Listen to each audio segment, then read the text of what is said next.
ஷெக்கீனா ஊழியங்கள் வழங்கும் ஷெக்கீனா நேரம். ஷெக்கீனா என்ற வார்த்தையின் அர்த்தம் காணப்படக்கூடிய நிலையில் வெளிப்படுத்தப்பட்ட தேவனுடைய சமூகம் என்பதாகும். இன்றைய சூழலில் தேவனுக்கு பயந்து அவருடைய வார்த்தைகளுக்கு கீழ்ப்படிந்து சாட்சியுள்ள வாழ்க்கை வாழ்கிறவர்களின் மூலமாக மற்றவர்கள் காணக்கூடிய நிலையில் ஆண்டவர் வெளிப்படுகிறார். உங்களுடைய வாழ்க்கையின் மூலமாக மற்றவர்கள் காணக்கூடிய நிலையில் தேவன் வெளிப்படுத்தப்பட வேண்டும் என்கிற நோக்கத்தோடு தேவன் விரும்புகிற வாழ்வு வாழ உங்களுக்கு கற்றுக் கொடுக்கவே ஷெக்கீனா நேரம். தேவ செய்தியை வழங்குபவர் சுவிசேஷகர் பி. ஜாஷ்வா, இயக்குனர், ஷெக்கீனா ஊழியங்கள்.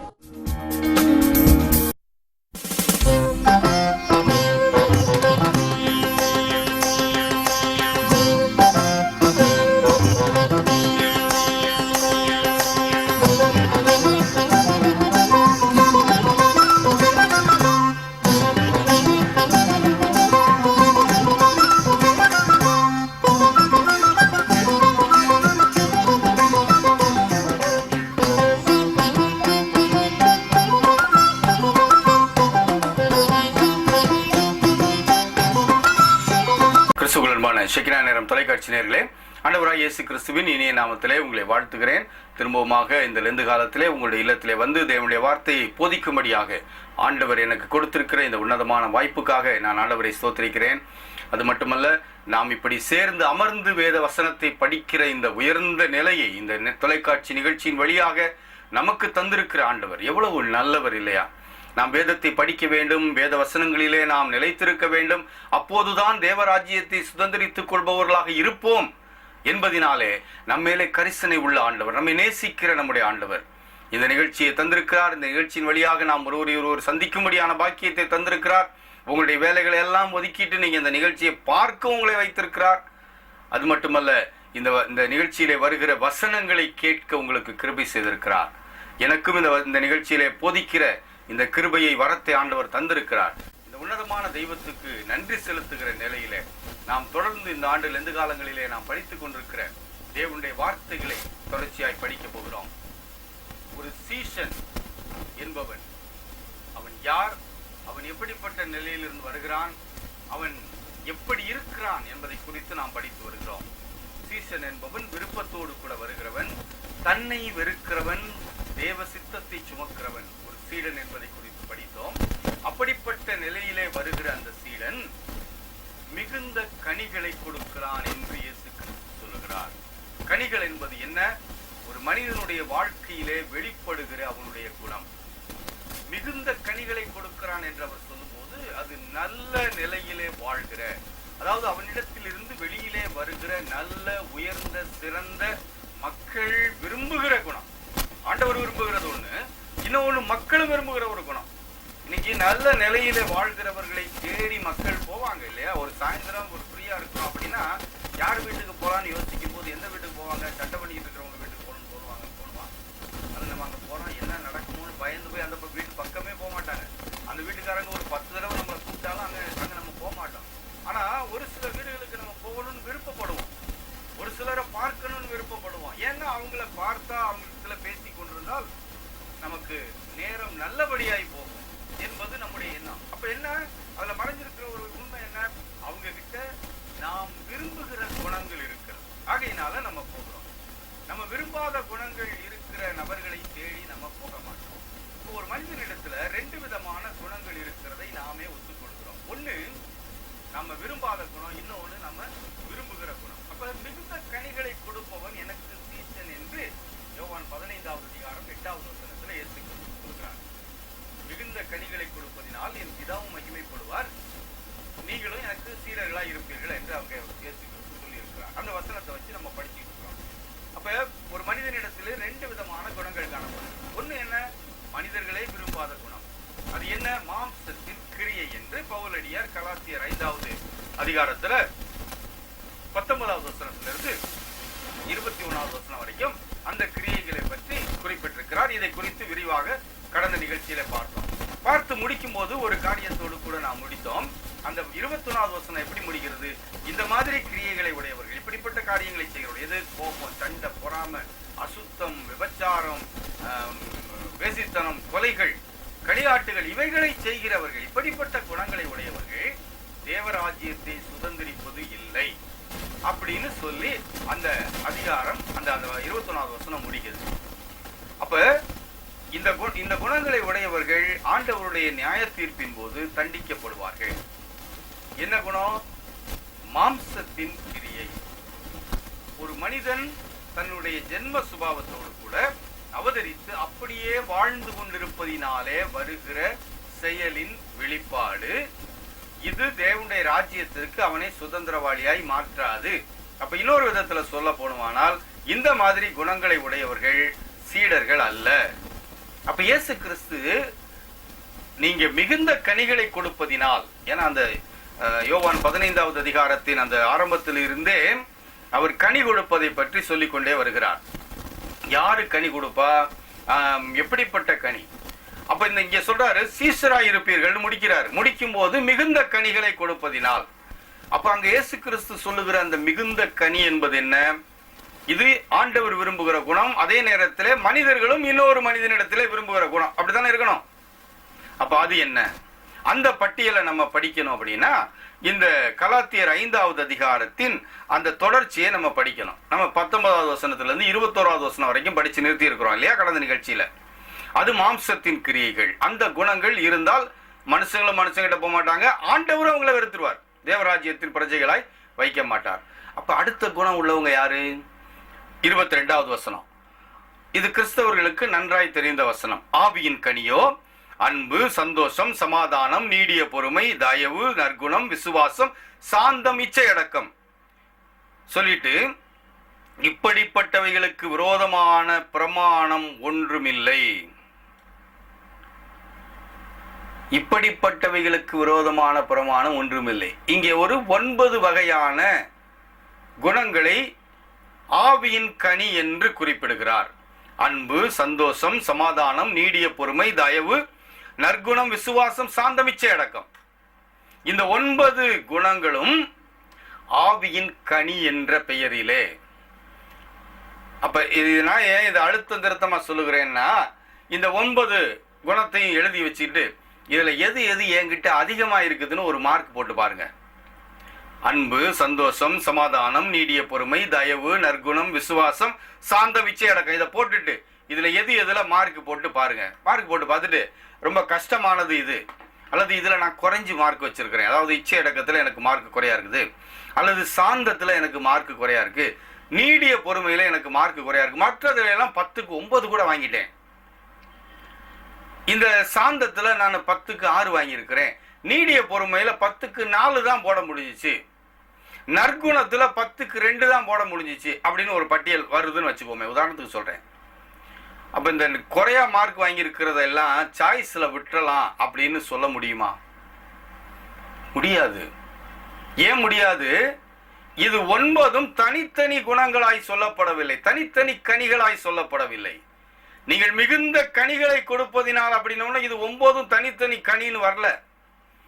ஆவியின் கனியோ, அப்ப ஒரு கனி 9 வகையான 9 விதமான சுளைகள் என்று வைத்துக் கொள்ளலாம். இப்ப ஒரு முழு ஆப்பிள் பழத்தை வச்சுக்குவோமே, உதாரணத்துக்கு ஒரு ஆப்பிள் பழத்தை எடுத்துக்குவோம், அதை 9 கீத்து நறுக்கிறோம், மேலிருந்து கீழாக 9 கீத்து நறுக்கிறோம், நறுக்கிட்டு அதை பூரா ஒன்று சேர்த்து வச்சுக்கிறோம். ஒன்று சேர்த்து வச்சுட்டு அது அது ஒன்று ஒவ்வொரு கீத்தும் அன்பு, சந்தோஷம், சமாதானம், அந்த ஆவியின் கனி அந்த பேரை வச்சுட்டு இந்த ஒரு 3 கீத்து நமக்கு ஒத்து வரலன்னு வச்சுக்கோமே, நீடிய பொறுமையும் சாந்தம் வர அந்த 3 கீத்தை மட்டும் எடுத்துட்டு அந்த ஆப்பிள் பழத்தை சேர்த்து வைக்கிறோன்னு வைங்க. அந்த ஆப்பிள் பழத்தை பார்க்கும்போது எப்படி இருக்கும்? முழுமையான பழமாக இருக்கும்போது அழகா இருக்கும், யாருக்கும் தூக்கி கொடுக்கலாம்.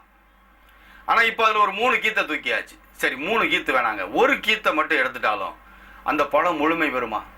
அந்த பழத்தை வேற யார்ட்டையாவது கொடுக்க முடியுமா? அது குறை விழுந்துருச்சு இல்லையா? அந்த குறை விழுந்ததை கொண்டு போய் கொடுக்க முடியுமா? ஒரு சின்ன பிள்ளைக்கு நீங்கள் அந்த பழத்தை தூக்கி கொடுக்குறீங்கன்னு வச்சுக்குவோம். பொதுவாக சின்ன பிள்ளைங்க எப்படி வாங்குவாங்கன்னா எதுவும் பெர்ஃபெக்டாக இருக்கணும், வெட்டி கொடுத்துட்டா வாங்க மாட்டாங்க இல்லையா? பார்த்துருக்குறீங்கல்ல? ஒரு முழுமையை வேண்டவங்களுக்கு முழு பழம் வேணும். அந்த பிள்ளைகிட்ட கொண்டு போய் ஒரு கீத்தை மட்டும் எடுத்துட்டு மீதி இருக்கிற பழத்தை கொண்டே கொடுத்தீங்கன்னா அது வாங்கவே வாங்காது, தள்ளி விட்டுரும், வேண்டான்னு சொல்லிடும். வந்திருக்கிற ஒரு விருந்தாளிக்கு கொண்டு போய் இப்படி வெட்டி குறை விழுந்த ஒரு பழத்தை கொண்டு போய் பழத்தட்டில் வைப்போமா? வைக்க முடியாது. ஏன்னா அது குறை இருக்கிறது. அப்ப ஒரு கனி என்று சொல்லுவோமானால் அதுல ஒரு பகுதியை மட்டும் நான் எடுத்துட்டு மீதியை நான் முழுமையான கனி என்று வைக்கிறேன் என்றால் ஒத்துக்கொள்ள முடியாது இல்லையா? அது போலத்தான் இதுல நான் 1-2 எனக்கு கடைபிடிக்கவே முடியல, இது எனக்கு கஷ்டமா இருக்குதுன்னு சொல்லிட்டு நீங்க எடுத்துட முடியாது. மிகுந்த கனி கொடுக்கிறவர்கள் யார்? ஆண்டவருடைய சீடர்கள் யார்? இது அத்தனையும் ஒன்றிணைந்து வெளிக்காட்டுகிறவர்கள் ஆண்டவருடைய சீடர்கள். ஆண்டவருடைய சீடனிடத்தில் அன்பு எந்த அளவு இருக்குதோ சாந்தமும் அதே அளவு, சமாதானமும் அதே அளவு, சந்தோஷமும் அதே அளவு, தயவும் அதே அளவு, இச்சையடக்கமும் அதே அளவு, நற்குணமும் அதே அளவு, விசுவாசமும் அதே அளவு. எல்லா குணமும் ஒரே அளவிலே அது ஒன்றிணையப்படும் போதுதான் அது ஆவியின் கனி. ஒன்ன வெளியெடுத்துறேன் இங்கிட்டு ஒன்னு எடுத்துறேன் அங்கிட்டு ஒன்னு எடுத்துறேன் என்று சொல்வதற்கு இடமில்லை. அப்போ ஒரு விசுவாசி என்பவன், ஒரு சீடன் என்பவன் மிகுந்த கனிகளை கொடுக்கிறான் என்று இயேசு கிறிஸ்து சொல்லுகிறாரே, யார் அவன்? இந்த குணங்கள் அத்தனையும் ஒன்றிணைய பெற்றவன். இது யாருக்கு வரும்? விருப்பத்தோடு அவரை பின்பற்றி தன் சுயத்தை வெறுத்து தேவ சித்தத்தை செய்கிறவனுடைய வாழ்க்கையிலே இந்த குணம் காணப்படும். ஐயா, இன்னைக்கு எனக்கு இந்த குணம் வரலங்க, நான் அன்பா இருக்கணும்னு நினைக்கிறேன், முடியல. நான் நீடிய பொறுமையா இருக்கணும்னு நினைக்கிறேன், முடியல. சாந்தமா இருக்கணும்னு நினைக்கிறேன், முடியல அப்படின்னு சொன்னா இன்னைக்கு அதுக்கு பலரை காரணம் சொல்லிக் கொண்டிருக்கிறோம் இல்லையா? என்னுடைய சாந்தத்தை கெடுப்பது என்னுடைய வாழ்க்கை துணை, என்னுடைய சாந்தத்தை கெடுக்கிறது என்னுடைய குடும்பம், என்னுடைய பிள்ளைகள், என்னுடைய நீடிய பொறுமையை கெடுக்கிறதே என்னுடைய கூட இருக்கிறவங்க தான். என் வீட்டாரே எனக்கு சத்துரு. வேதத்தில் இருக்கிற ஒரு வசனத்தை அழகா பயன்படுத்துவோம். இல்லை, அவர்களும் இவர்களும் காரணமாக முடியவே முடியாது. இவங்களை நீங்க தயவு செய்து காரணம் சொல்லி தப்பிச்சிடலாம்னு நினைக்காதீங்க. யாரும் காரணமாக முடியாது. என்ன குறை தெரியுமா? உங்களிலே ஆவியின் கனி காணப்படுவதற்கான தகுதியிலே குறைபாடு. அந்த அடிப்படையிலே உங்களிடத்திலே குறை இருக்கிறதுனாலதான் அந்த அடிப்படையில் இருந்து சரியாய் வளராத மரம் சரியில்லாத கனியை கொடுக்குது. ஒரு மரத்துல பல கனிகள் காய்க்கும் போது சில கனிகளை பறிச்சு வெளியில தள்ளிடுவாங்க. அது ஒரு விற்பனைக்கோ அல்லது ஒருத்தருக்கு கொண்டு போய் வைக்கிறதுக்கோ ஒத்துக்கொள்ள முடியாத ஒரு நிலையிலான கனியா இருக்கும். கொஞ்சம் சூம்பி போயிருக்கும் அல்லது கொஞ்சம் வித்தியாசமா வளைஞ்சு போயிருக்கும். அதெல்லாம் ஒதுக்கிடுவாங்க. நல்ல கனிகளை மட்டும் சேர்ப்பாங்க. இங்கே ஏசாமி என்ன சொல்றாரு பாருங்க, நீங்கள் மிகுந்த கனிகளை கொடுப்பதினாலே எனக்கு சீசராய் இருப்பீர்கள். அப்ப இந்த 1-2 விட்டு போனது சூம்புன பழம்.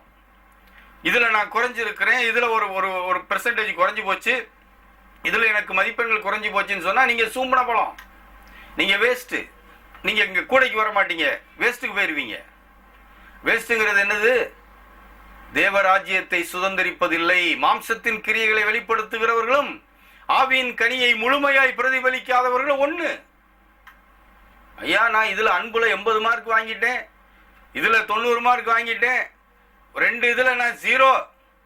நீங்க பழத்திலே கூடையிலே சேர்க்கப்பட்ட பழமாய் நல்ல கனி கொடுக்கிற, அதாவது நல்ல மிகுந்த கனிகளை கொடுக்கிற அந்த சீடனாய் இருக்க முடியாத, வெளியில தூக்கி எறியப்பட்டிருப்பீங்களே. அப்போ பரிதாபமான ஒரு நிலைக்கு போய் விடுவோமே. கொஞ்சம் யோசித்து பாருங்க. என்னை கேட்டுக்கொண்டிருக்கிற அருமையான நண்பர்களே, ஆவியின் கனி என்பது 9 குணங்களையும் உள்ளடக்கின ஒரு கனி. இது அத்தனையும் சேர்ந்தது ஆவியின் கனி. இதெல்லாம் என்கிட்ட இருக்குதா? நான் அன்பு காட்டுகிற நிலையிலே இருக்கிறேனா?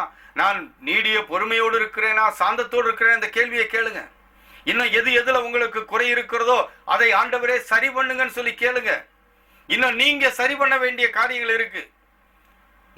3 காரியங்கள் ஒரு சீடனுடைய தகுதி என்று படித்தோம் இல்லையா? விருப்பத்தோடு வந்தோம், வந்தப்ப விருப்பத்தோடு வந்தோம், வந்தப்போ பயங்கர கனி கொடுத்தோம்.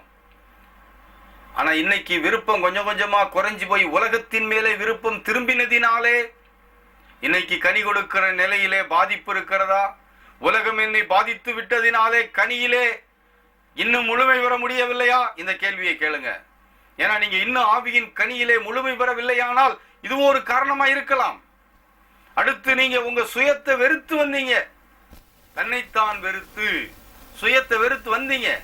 வந்தப்ப சுயத்தை வெறுத்திருந்தீர்கள், ஆனா இன்னைக்கு கொஞ்சம் கொஞ்சமா சுயம் உள்ள ஒட்டிக்கிடுச்சா? மீட்பு என்பது ஒரு சீடனுடைய வாழ்க்கையிலே ஒருத்தன் சீடனாய் வந்தான் என்றால் வந்த பிறகு அவன் அப்படி நின்றுவான்னு சொல்ல முடியாது. அதற்கு பிறகு அவன் விழுவதற்கு எத்தனையோ சாத்தியக்கூறுகள் இருக்கின்றன.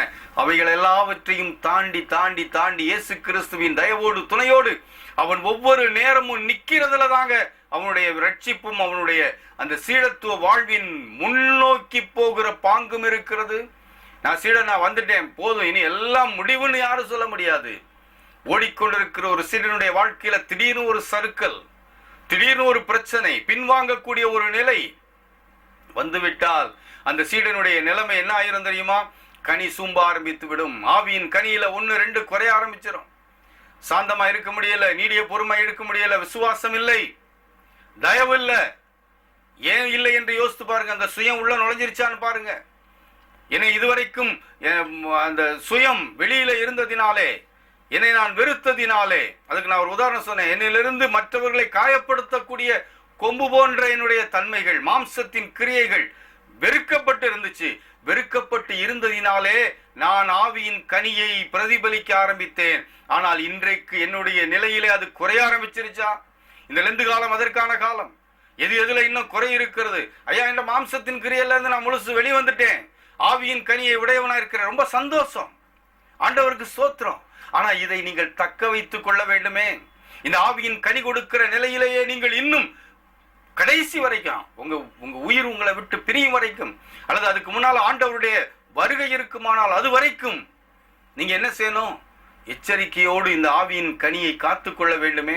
இந்த ஆவியின் கனியாகிய இந்த குணங்கள் எல்லாம் உங்களிடத்தில் இருந்து ஒவ்வொரு நாளும் வெளியில வரணுமே. அன்பு வெளியே வரணும்.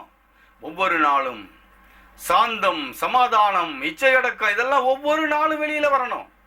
அப்படி வெளியில வருவதற்கு நீங்க அந்த முதல்ல படிச்சோம் இல்லையா, அந்த 3 காரியங்கள்ல எங்க எங்க குறை இருக்கிறதுன்னு பாருங்க. உங்களை வெறுத்து வெளியில வந்தீங்க, ஆனா இப்ப எங்க சுயம் உள்ள ஒட்டிக்கிடுச்சுங்கிறத கொஞ்சம் பாருங்க. அடுத்து நீங்க வந்தீங்க, எப்படி வந்தீங்க? தேவ சித்தத்தை நான் செய்வேன், தன் சிலுவை எடுத்துக்கொண்டு வந்தீங்க. வந்தப்ப நல்லா வந்தீங்க.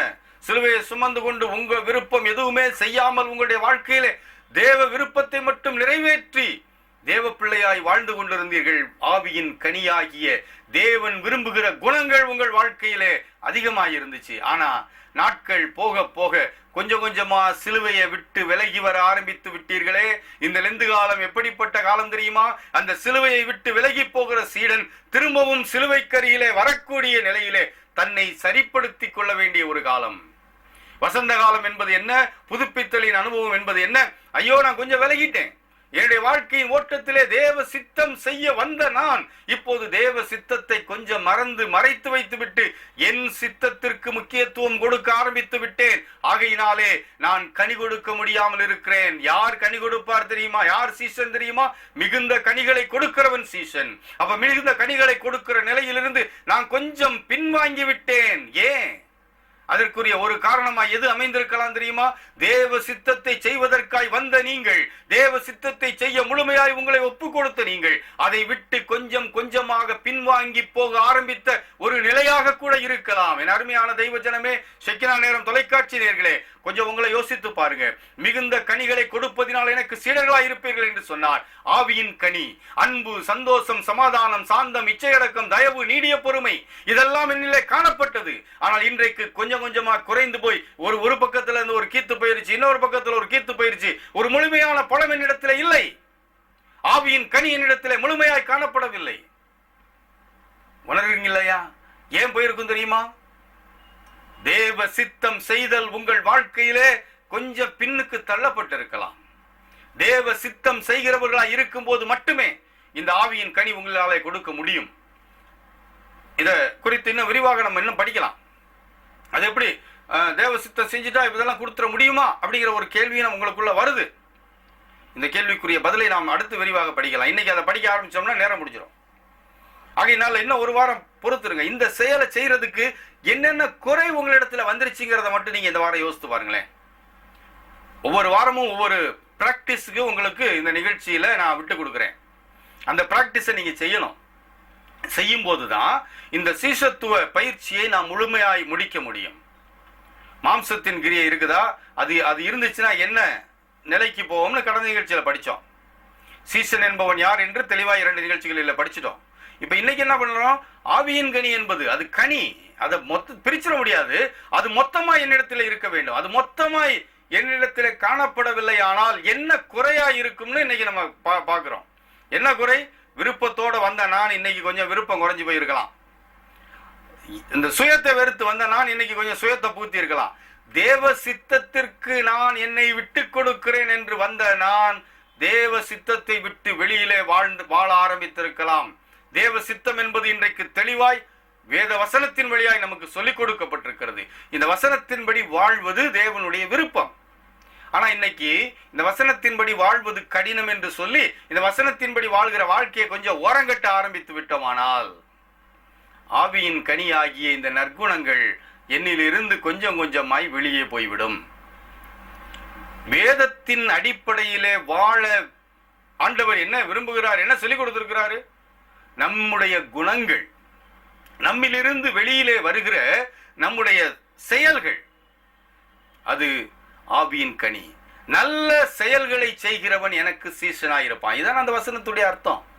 அப்ப நான் நற்செயல்களை செய்வதனாலே ஆண்டவருடைய சீடனாய் இருக்கிறேன். அந்த நற்குணங்கள் என்ன? இந்த ஆவியின் கனியாகிய அன்பு, சந்தோஷம், சமாதானம், நீடிய பொறுமை, தயவு, நற்குணம், விசுவாசம், சாந்தம், இச்சை அடக்கம். இந்த குணம் இது ஒன்னையும் படிச்சுட்டே போனோம்னா ரொம்ப லேட் ஆகும், ரொம்ப நாள் ஆகும். இந்த 2 காலங்களுக்குள்ள அதை நான் சுருக்கி சொல்றேன். இதை நீங்க ஒரு பட்டியல் போட்டு பாருங்க. அப்ப இது எங்க குறையுது? இது ஏன் குறைய ஆரம்பிச்சிருச்சு? ஆரம்பத்துல என்னில நிறைவா இருந்தது இன்னைக்கு ஏன் குறைய ஆரம்பிச்சிருச்சு? இவங்களை காரணம் சொல்லாதீங்க, நீங்க தான் காரணம். அதைத்தான் இன்னைக்கு சொல்லிட்டு இருக்கிறோம். நீங்க உங்களை ஆராய்ந்து பாருங்கள். திரும்ப என்னுடைய சுயம் வெளியே வந்துருச்சா? நான் தேவ சித்தம் செய்கிற நிலையிலிருந்து திரும்ப வெளியே வந்துட்டேன். அதாவது தேவ சித்தம் செய்கிற நிலையினா என்ன? வேத வசனங்கள் இப்படி வாழ ஆரம்பித்தேன். நான் இந்த வேத வசனத்திற்கு முக்கியத்துவம் கொடுத்து வேதம் சொல்லுகிற வார்த்தைகளின்படி என்னுடைய வாழ்க்கையை ஒரு கட்டமைப்போடு கொண்டு போய்கிட்டு இருந்தேன். நான் இன்னைக்கு அவங்க சொல்லிட்டாங்க, இவங்க சொல்லிட்டாங்க, அவங்கள பிரியப்படுத்தி இவங்களை பிரியப்படுத்தி தேவனை பிரியப்படுத்தாமல் வாழ ஆரம்பித்து விட்டேனா? இன்னைக்கு அது ஒரு பெரிய அபாயங்க. அவங்களுக்காக இவங்களுக்காக அவங்க சொன்னாங்கிறதுக்காக அவங்கள மனசு கஷ்டப்பட்டுருவாங்களேன்னு சொல்லிட்டு இன்னைக்கு உலக மனிதர்களை பிரியப்படுத்தி வாழ ஆரம்பித்து விடுகிறோமே. தேவனை பிரியப்படுத்தி வாழ தன்னுடைய வாழ்க்கையை விட்டு கொடுத்தவன் தான் சீடன். அவன் தான் மிகுந்த கனிகளை கொடுப்பான். மனிதர்களை பிரியப்படுத்தி வாழ தன் வாழ்க்கையை விட்டு கொடுக்கிறவன் சீடன் அல்ல, அவன் மாம்சத்தின் கிரியைகளை வெளிப்படுத்துகிறவன். ஆக சீடன் என்பவன் யார்?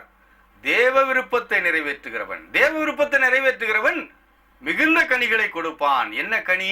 அவனுடைய வாழ்க்கையின் ஆவியின் கனியாகிய தேவன் விரும்புகிற இந்த குணாதிசயங்கள், இந்த 9 குணாதிசயங்களும் அது அவனிலே தானாய் வரும்.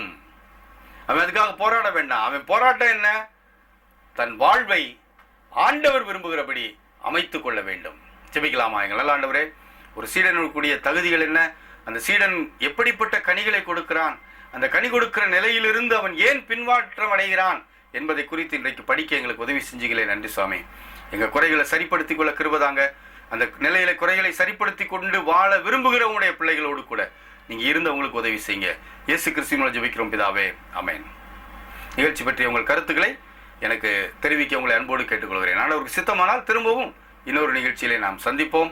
அதுவரைக்கும் ஆண்டவரின் கிருபை உங்களோடு கூட இருப்பதாக. ஆமென். எங்கள் முகவரி evangelist B. Joshua, director Shekinah ministries, R2 TNEB quarters, 110/11 kV substation, Mattuthavani, Madurai 625007.